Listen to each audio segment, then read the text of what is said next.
has to learn.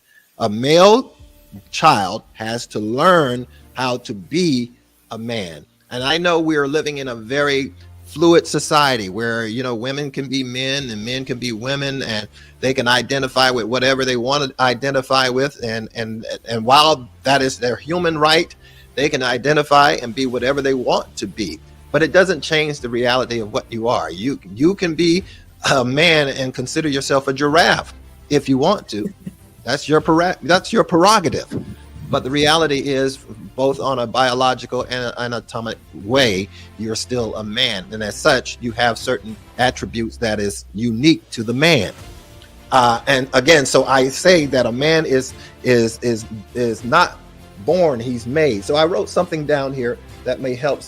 So move this conversation a little forward. So it says science seems to suggest that a man child born into the world have no apparent purpose or responsibility compared to the woman who was born with the potential for nurturing and caring in all the greater attributes of human ethics. In other words, when a man is born into the earth, he has nothing per se in a nurturing way. A woman is born with womanly parts, breast, uterus, and all of the other things that comes with creation and care and nurturing. But a man doesn't necessarily come into this life with those clear and apparent attributes. So that's why he has to be trained to be. So many choices, so many decisions, and so little time. Do you wrestle to understand the equations of life? Start a business or start a job? Should you get in a relationship, or do you end one you're in? Is there more you should be doing with your life? What's your purpose and calling in life? Decisions. Are you at a point in your life where you need answers? There's definitely hope. Join the Unplugged experience. Get connected with noted life coach, spiritual teacher, and catalyst for change, Dr. Diane Clark, for her show called Unplugged. Good morning, and thank you for joining in with us today on Unplugged. I am happy to announce that the month of June is dedicated to men, and we have set our focus on mentality.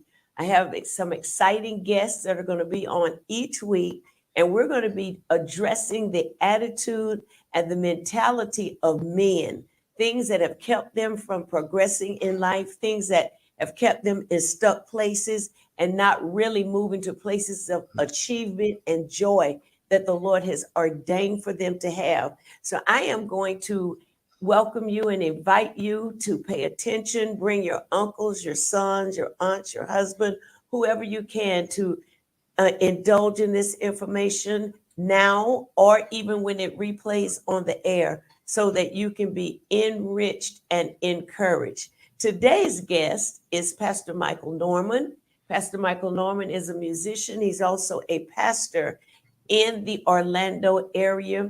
He is very astute when it comes to psychology and dealing with the mindsets of people. So I know you're going to be blessed today as he addresses us concerning mentality. Good morning, Pastor Michael.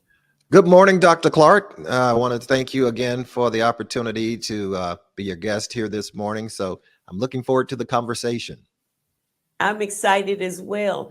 I am going to let you further introduce yourself and then just start in on the topic of mentality. Okay, very good. Again, thank you for the opportunity to share with your audience. My name is Michael Norman. One of my functions is pastor, and though it might have been a Freudian slip, it is a reality that sometimes we get lost in our functions rather than our reality. So I make that distinction because I want to be the best Michael that I can, so that from that I can become the best pastor that I can. So that's why I make that distinction. So, but I'm a pastor. I'm a father of three grown children. So we're kind of empty nesters, but they keep flying back in. So, you deal with it the best way we can. And husband of my wife, Francina Norman. Most of you may be aware of her. Her ministry basically spans the globe. Prophetess Francina Norman. And we've been married for 35 years now, going on 35 years. And so this whole issue of manhood it hits right at home for me, because when I married my wife, Francina, I was only 23 years of age. I mean, I did not know anything about anything, and I was fresh out of my parents' home. So I left Orlando in 1987, moved to Miami to take on this radio announcer job.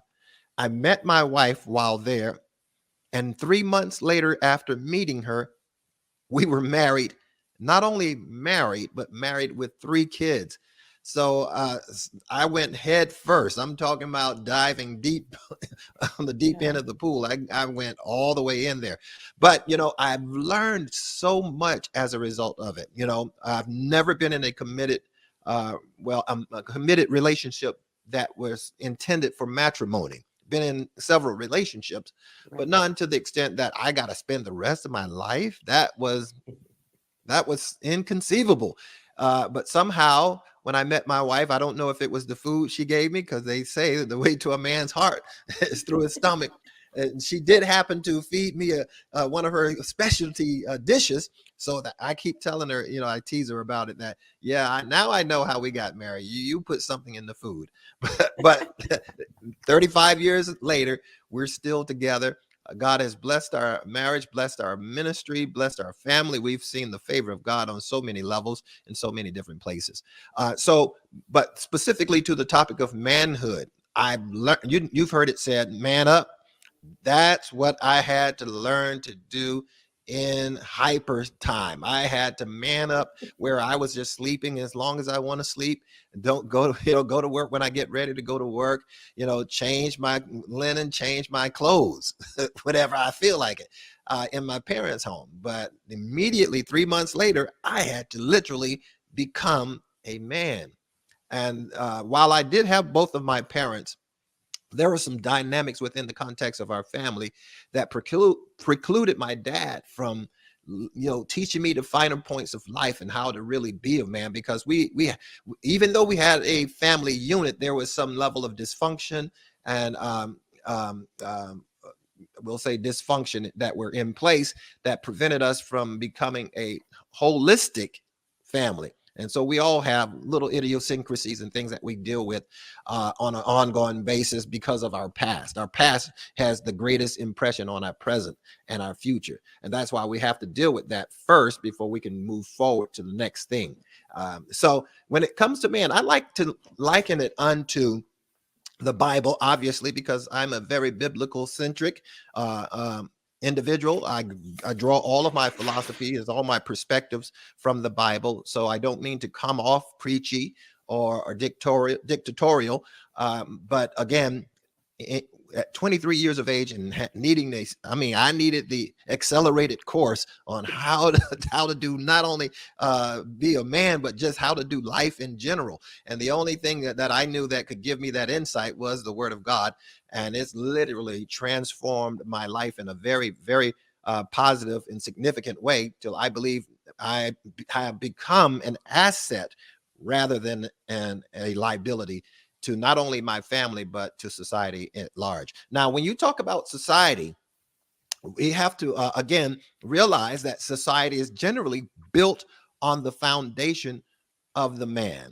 Yes. Now, a lot of what I might say may sound chauvinistic. It may sound, a little heady and again, he-man or woman hater. But the reality is, I don't want to sound Neanderthal or out of date or out of touch. But the reality is, when we look at the very, very foundation of life itself, the answer to any mystery in life is in its genesis. If you want to know the purpose of anything, you can't find it in the future. You have to go back to the past and deal with the genesis of it and find out what was the intent in the beginnings. What was the mindset? What was the idea and the concept when God created human existence? And the first that he did after he created everything, the 6 days, the Bible says he created man.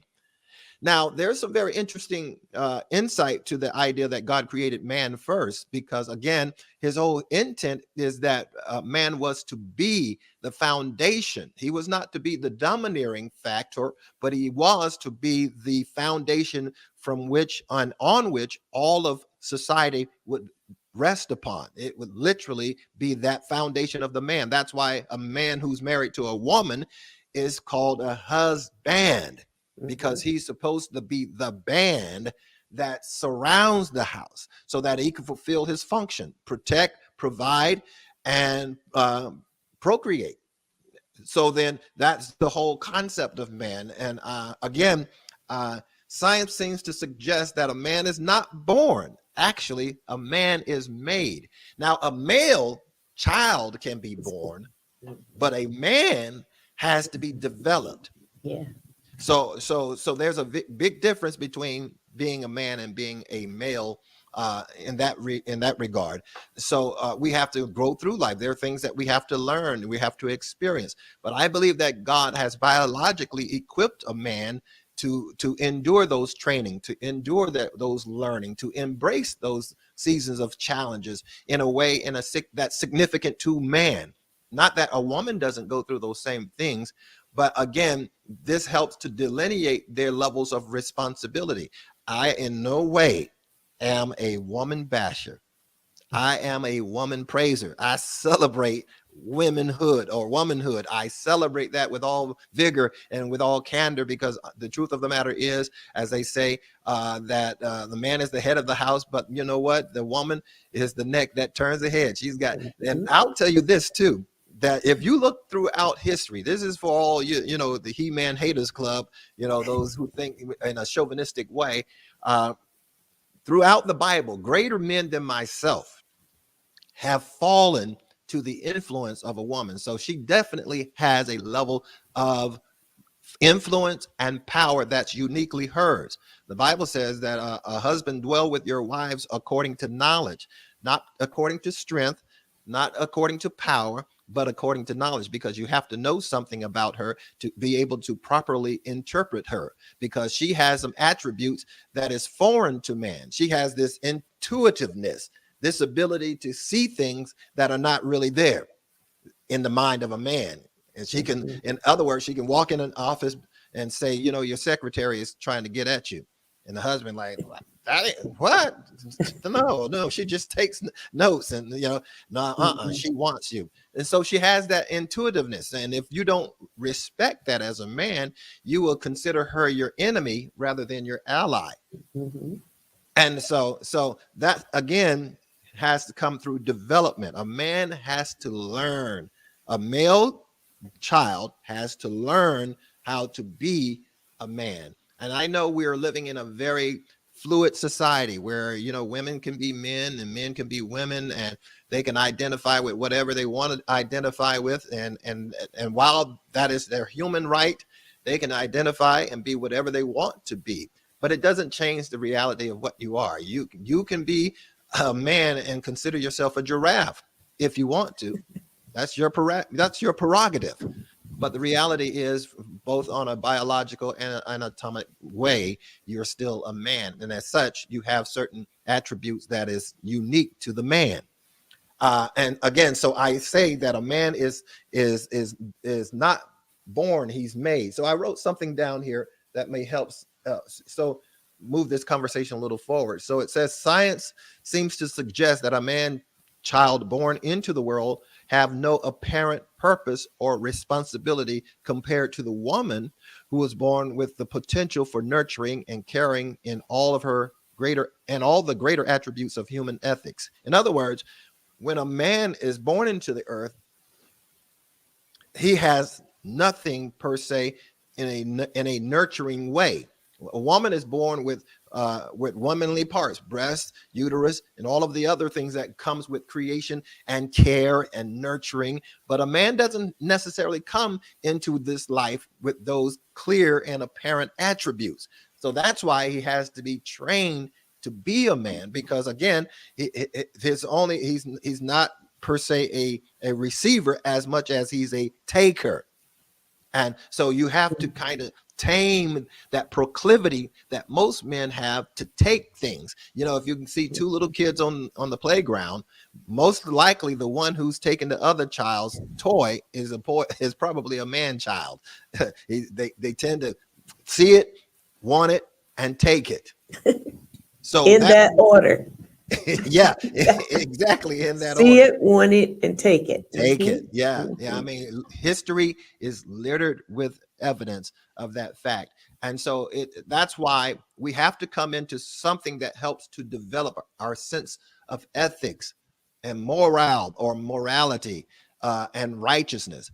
Because if we don't have that, then, you know, we go back to being Neanderthals. We go to a place where we're just as barbaric as any lion or any jackal or anything in the wild, because we become actually, I believe that our society is the way we've learned how to do society is what separates us from the wild kingdom. You know, Right. we've learned how to share, we learned how to be compassionate, we've learned how to give of ourselves and things of that nature, and how to protect. But we have that capacity. We have to learn. But if you just drop a child off, you remember that Disney movie, Jungle? What was it? Jungle something? I forgot the name, but it's a Disney movie. A child is born in the wilderness, so he didn't know anything about society, how to engage, and all of that. So, but he knew a lot about wildlife hunting and things of that nature. And so that's kind of I believe for me, it's the kind of nature that man comes with. That's why a real man has to have a man to help curb their wild tendency. And I know that might sound a bit Neanderthal, but that's the reality. That's why you have such high crime in our societies when a man is absent from the home, because he doesn't have that strength to jerk that sense of selfishness out of him, to inspire him and to drive him to greatness. It's not an easy thing to be a father. It's not an easy thing, because you've got to be on guard 24 hours a day. I said it before, a man is the very foundation of society itself, which starts in the home. And so, as they say, most women get offended by this old saying that behind every woman there's behind every man there's a great woman. And I would suggest maybe a pivot in their perspective about that statement, because the truth of the matter is they're not giving the power to the man. He might have the press, but he doesn't necessarily have the power. He might get the popularity, but he doesn't necessarily have the power, because the power is behind the throne.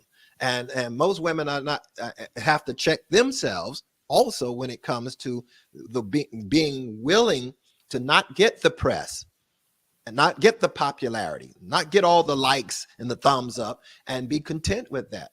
You know, because a woman's strength is her ability to influence. So again, if we again look into the reality that a man's basic responsibility, if I take it from Genesis, here's three things that God gave Adam.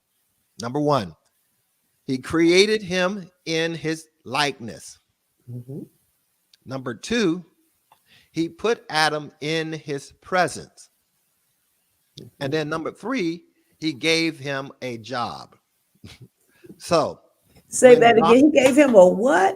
He gave him a job. You mean he meant for the man to work? He was designed to work? Designed and equipped to do so. So he made him, he made him in his image, put him in his presence, and then gave him a job. And when those three things were fulfilled and active, then he said, it is not good for this man to be alone. I will make a helpmeet for him. Now, conversely, the same is true. If a man does not have the presence of God, he doesn't have the image of God, and he will not work, it is good for that man to remain alone. So it's important for us to make that distinction. I've told my daughters years ago, when they were young, I say, never accept a man the way that he is, because it becomes self-evident that you settled too soon. And what did I mean by Wow. Wait a minute. Wait a minute, Pastor Michael. Wait a minute.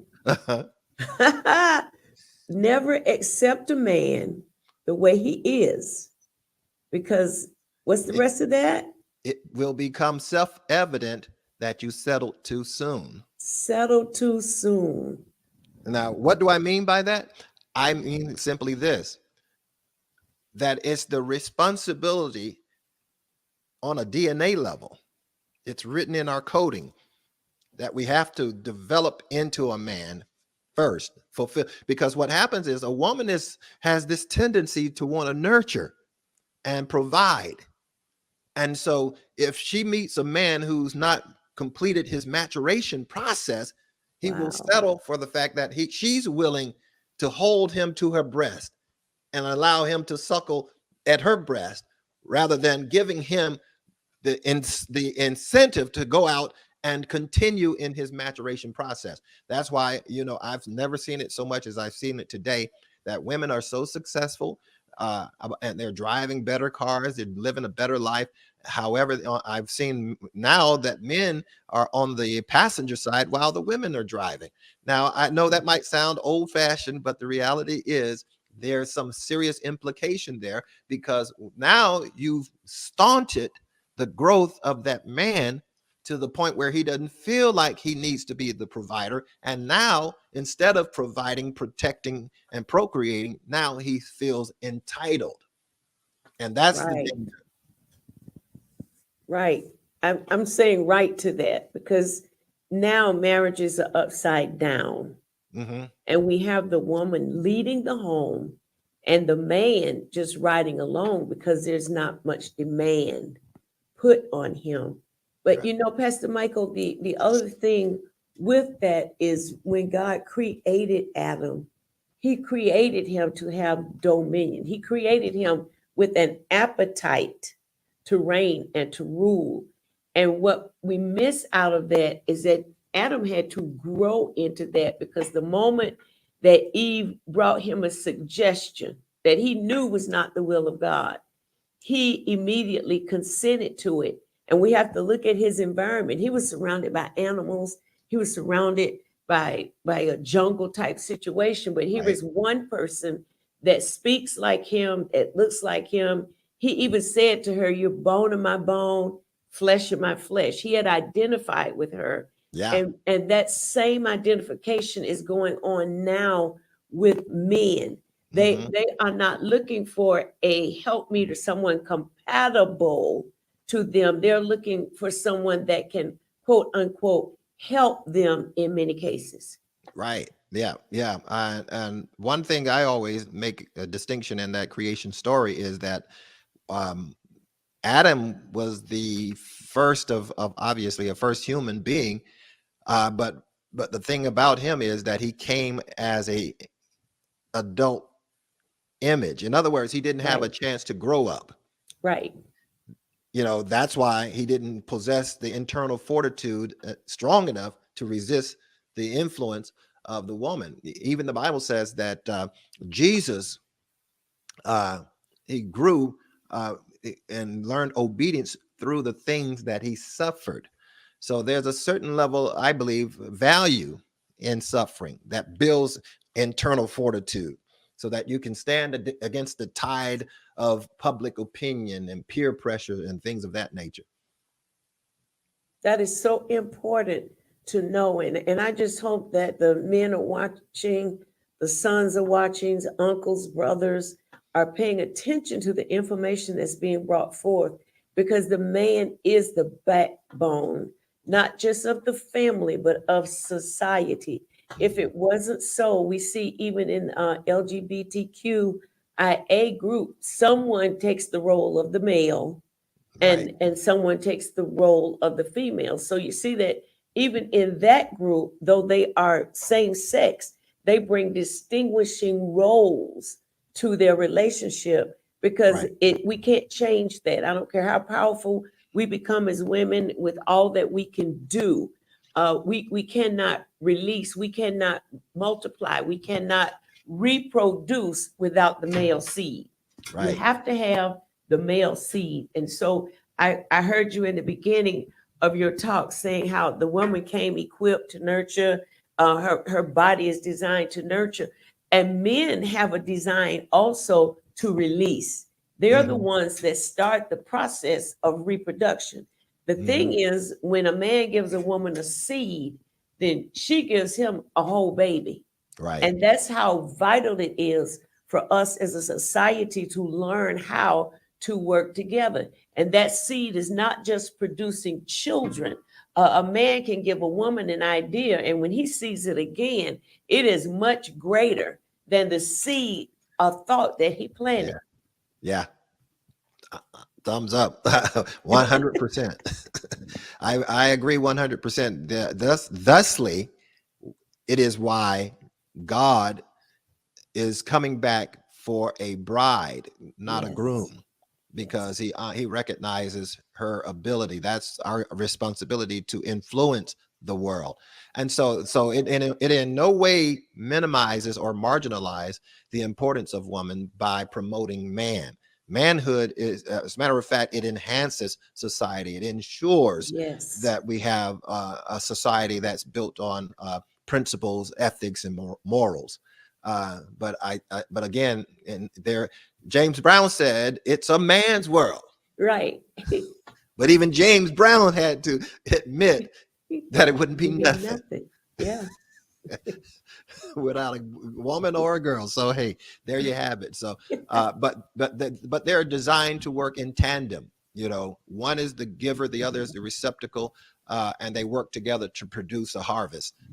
But I think the more we begin to create too much of a distinction or of value. Now we know there's a distinction anatomically and purposefully, but when we Right. ascribe value more to one over the other, then that's when we get into this whole woman's power movement, and you know Right. it kind of breeds a sense of strife and competition, and you know that leads to something that I don't think that we really want to even experience. But we are living it out now because women, by and large, are. I mean, you can see it in the music, you can see it in society. Everything is almost becoming androgynous in the sense that you can't tell one from the other, and but it doesn't, again, it does not dismiss the idea that there is an intelligent design not only to the universe but to those who inhabit the universe. That is so powerful. Listen, we are discussing in this month of June mentality.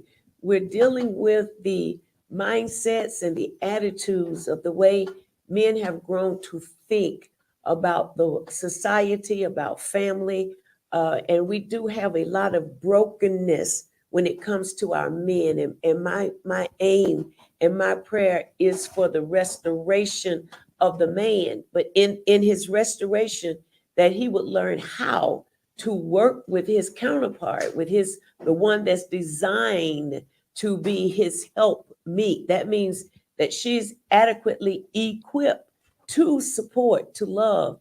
And of course the enemy gets in and he distorts. He distorts anything that he gets in, and he causes it to be perverted, so that as women function at the way we were designed, it can be a thankless job if a man does not know how to appreciate her and value her as a help instead of a competition, and Right. see her as a completion. We've been talking with Pastor Michael Norman, pastor of the Movement Church in Orlando, Florida. I told him that they, as the Movement Church, they are literally transforming a generation. And I'm so excited to have you, Pastor Norman. If you have a final comment or something you would like to contribute, please do so at this time. Well, you know, I'm a pastor, so we get, you know, we take three closings. Okay. So there's always a final remark. And one more Okay. thing, and one more thing. But I'll keep it to one closing, and that's this: that when a man and a woman comes together, we have to deal with this idea that it's marriage, or particularly marriage, is a 50-50 proposition.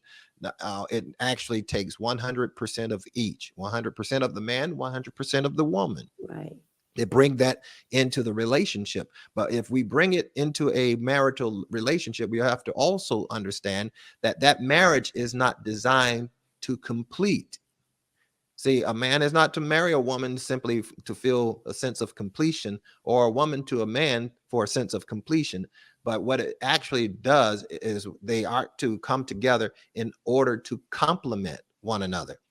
See, so if you find your completion in your spouse, then that in and of itself exposes a dysfunction of some, or lack or deficiency in that individual themselves that has to be dealt with. So it's the joining together, not that they complete one another, but they complement one another. It's kind of a hand in the glove. The glove was made for the hand, and hand was made for the glove. And so once we, I think, deal with some of the roles that we ascribe to men and to women, and without a sense of competition, without a sense of hierarchy or dominance, because remember, as you said earlier, God created Adam and gave him dominion over everything that he made except the woman. And so that has to be kept in mind. And, there's something to be said about, again, even when we read the scripture, there's almost this male chauvinistic tendency when you read it, because women in many parts of the Bible seems to be diminished in her importance. But again, that's a discussion for another day. That's it is. Because the whole mentality behind the Bible is that God was preparing a seed. He wanted to maintain a seed line so that when he decided to get into a body as a man, he would have a way to trace his lineage, who he was, his development. Right. So yes, we'll have to get together and talk about that. A lot of people are not aware that the whole thing, that it wasn't that he was ignoring women, but he wanted to maintain a seed line. He was trying to keep a pure seed that he could send his son through. Pastor Michael, I thank you so much. I always enjoy dialoguing with you. Thank you. If you would tell people where your church is before we go off the air, and give them a welcoming invitation, because we only have about 2 minutes. Sure, I can do that. Again, we welcome you to our services Sundays at 1 p.m. It's called the Movement Church. We're right here in Orlando, 3839. It's called Winter Rose Avenue, right here in Orlando. You can call 407-616-2227 for more information, or go online at The Movement on Facebook. Or you can even email us at themovement@gmail.com. And I might also add, my little side job is a realtor. So if you're looking to buy, sell, or rent, you can get in touch with me as well. And we'll be happy to serve your real estate needs as well. Thank you so much. And listen, single men, we're not leaving you out. It's just that when you start talking about mentality and dealing with the way men think, we want to see marriages healed, reconciled, and brought together with proper attitudes and mentalities toward each other. Thank you so much. I am Dr. Diane Clark, and I am empowering the harvest. We'll see you next Thursday, 10 a.m. for mentality. Put a seed in the ground and name your seed. Experience the blessings of the Lord by sowing into this outreach. Help us take the gospel around the world. You can do so by going to Cash App. Type in the dollar amount you would like to give, and then type in $D Clark Ministries in the For section. Make sure you include your telephone number and a small prayer request.